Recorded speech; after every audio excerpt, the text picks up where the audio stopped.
Hello and welcome. My name is Michelle. I am your emotional resilience coach, and today we're going to chat about the lost self.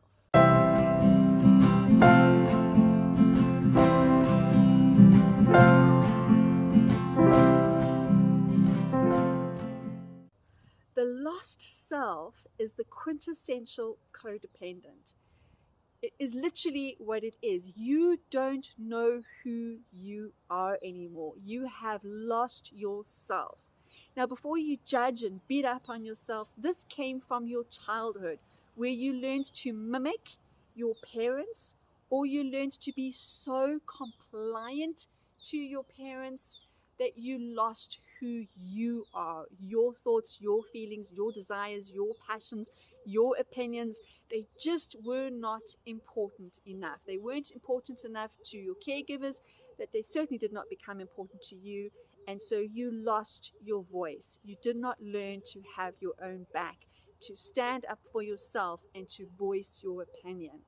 Some of the side effects of this is that you put up with more than you should.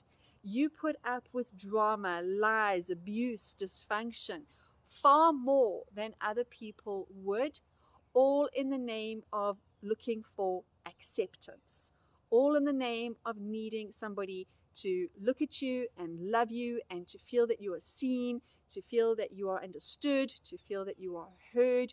This is why you do these things. This comes from your childhood. This is why you struggle the way you do in relationships, because you don't speak your mind. You don't speak what is happening in your heart, your thoughts, your feelings. You bottle all up and you fight with yourself. This is the worst thing that you can do to yourself as a codependent, is fight with yourself. You have been fought with enough through your life. You were fought with as a child. You were fought with through your growing years as an adult. There's no doubt you have been in relationships of friction and contention, and there is a lot of fighting and opposition going on in your life. And the absolute worst thing you can do is continually fight with yourself. Abandon yourself, ignore yourself, abuse yourself, essentially, as you were abandoned and abused as a child. And in order to change this, part of that healing work is to realize that you can't find it outside of you. Those that you love, those that were around you, the people in your life, it is not up to them to save you or to heal you. You are going to have to do this for yourself. It comes from within.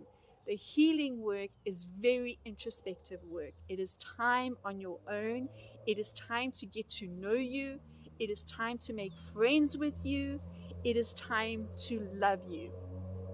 If you have ever been in a situation where cognitively you know and you understand that it is wrong, or perhaps you feel you're not too bad at having your own back and speaking your mind, but you find that you are easily bulldozed over and you give up what little voice you do have and you comply with whatever people want for you or the situation or the scenario going on around you, this is because you are used to relinquishing control, you are relinquishing your voice, you are relinquishing your needs. And so often you will say things to yourself along the lines of, it really doesn't matter, whatever I need to do to keep the peace, whatever will stop the drama, you can have and do whatever you want. We open ourselves up for people to take advantage, for people to see that there is this gap, that there is this void, that there is this need to be accepted, to be loved, to be seen, to be heard. And because there is that gap within us, people do. They see it and they think, oh, I can get my own way here. I can get what I need in this situation. And then what they do is they go for you because they see your weak spot, they see your buttons, and they know that they can ride over it and that you are going to just go with the flow. And the reason why we go with this flow is because emotionally, the child within us has not healed, has not been heard, has not been seen or listened to, or has not been recognized as having a voice, as having their own free will, their own thoughts, desires, their own needs have not been met. And your need was most likely not met by a parent, and now you are used to not meeting your own needs and instead meeting the needs of other people. This is one of the wounds that allows us to stay in the trap of being a codependent, and more especially a people pleaser. You have lost you. You are so disconnected from yourself and what you need that it's just easier to go with whatever is going with the flow. Just go with the flow. You want to do that? That's amazing. You think this? That's cool. You don't want to do this? Whatever keeps the peace, because you are tired, and understandably you are tired of the drama and the tears and the dysfunction and whatever it is we need to do. And what we don't realize we are doing is essentially you are walking on eggshells. You are practicing and you are replicating what you went through as a child. And you're no longer a child. And it's time for you to become really good friends with you. Spend time with you. Love you. Get to know you.